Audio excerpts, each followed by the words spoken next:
नमस्कार, live 11 media में आपका स्वागत है।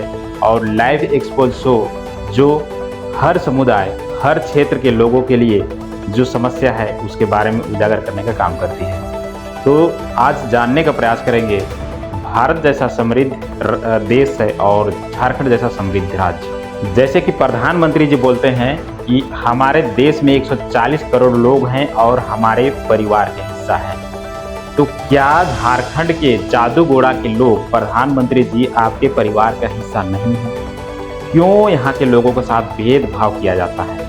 क्योंकि यहाँ से यूरेनियम निकाला जाता है और पूरे देश में इसका फायदा दिया जाता है, इसका पूरे देश को इसका फायदा होता है। लेकिन कहीं ना कहीं जादूगोड़ा के लोगों को इसका साइड इफेक्ट झेलना पड़ रहा है, जो कि आप तस्वीरों में देख सकते हैं।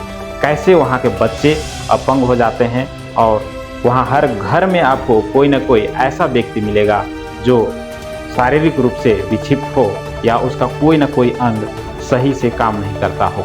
तो ऐसा दंश वहाँ के लोगों को झेलना पड़ रहा है। जैसे कि आप जानते हैं कि खनन अधिनियम के अनुसार वहाँ के लोगों को विस्थापित किया जाता है और वहाँ लोगों को नया घर, नया आवास भी दिया जाता है।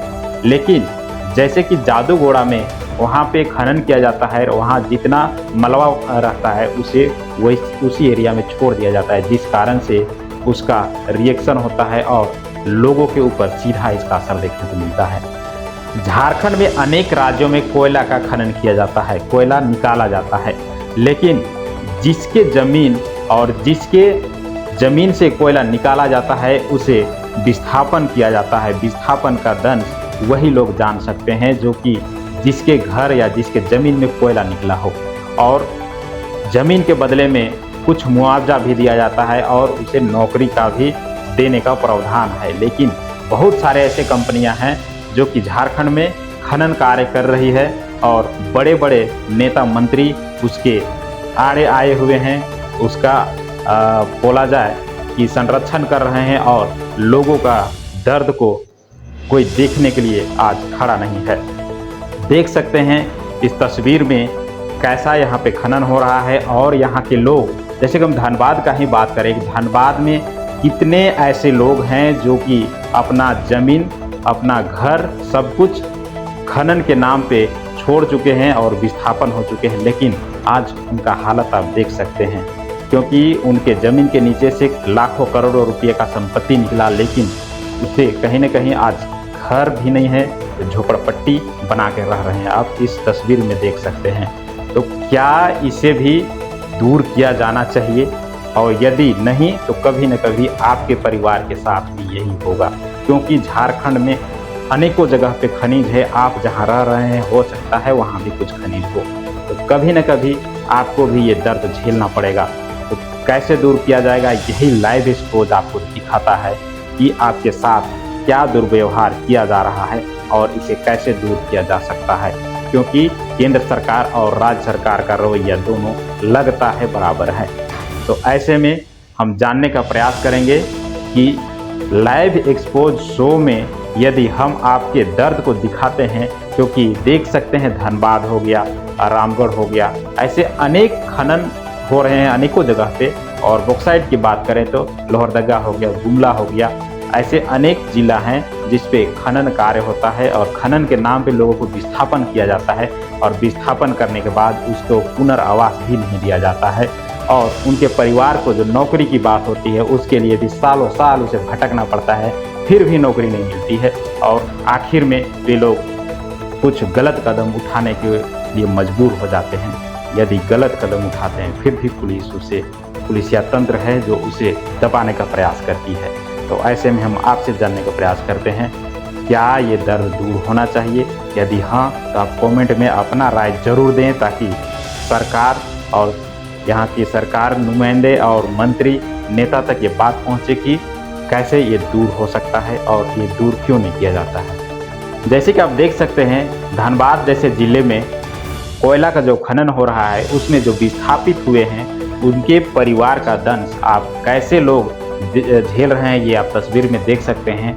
आप देख सकते हैं छोटे छोटे जो बच्चे हैं वे कोयला उठाकर बेचने का प्रयास कर रहे हैं, माथा में कोयला लेकर जा रहे हैं इसका भविष्य कैसे उज्जवल होगा, क्योंकि इन्होंने बहुत बड़ा संपत्ति अपना कंपनी को दे चुका है। इसका भविष्य बर्बाद हो रहा है, इसका जिम्मेवार कौन है? इसका जिम्मेवार क्या इसका परिवार है, जिन्होंने ज़मीन को कंपनियों को छोड़ दिया और सरकार के भरोसे छोड़ दिया कि हमारे परिवार को नौकरी मिलेगा और हमारे बच्चे का भविष्य सुधरेगा। शिक्षा और स्वास्थ्य जैसे भी यहाँ पे मूलभूत सुविधाएं से ये लोग दूर हैं, क्योंकि देख सकते हैं ऐसे छोटे छोटे बच्चे जिन्हें आज स्कूल में होना चाहिए था, आज ये कोयला बीन रहे हैं, कोयला उठा के बेचने का प्रयास कर रहे हैं। ये चोरी कर रहे हैं, क्योंकि कोयला बेचने इन्हें भी नहीं दिया जाता है, इन्हें भी परेशान किया जाता है, क्योंकि जो खनिज निकलता है वो सरकार का संपत्ति होता है और सरकार जानते हैं कि आपके साथ कैसा दुर्व्यवहार कर रही है और इनका परिवार क्या ऐसा ही रहेगा, इसका विकास कभी हो पाएगा?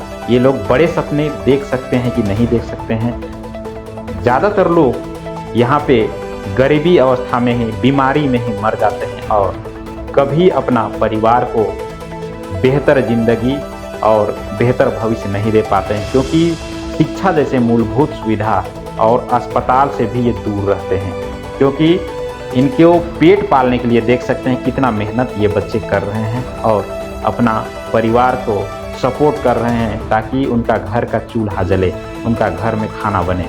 तो ये स्थिति यहाँ के लोगों का है। यहाँ जो बोला जाता है झारखंड सबसे समृद्ध राज्य है, तो केवल कागजों में समृद्ध राज्य है या विदेशों में बोलने के लिए कि हमारे पास यूरेनियम है, हमारे पास बॉक्साइड है, हमारे पास कोयला है, क्या ये बोलने के लिए केवल है?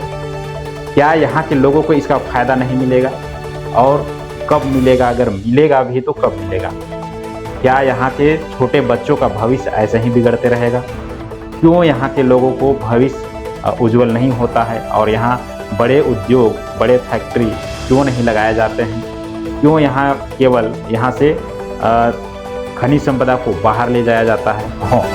तो हम लाइव एक्सपोज में इसी प्रकार की अनेक प्रकार की समस्या आपके पास ला के रखते रहेंगे, ताकि आप जान सके कि आपके क्षेत्र में, आपके गांव में, आपके शहर में क्या समस्या है और किसे दूर करने की जरूरत है।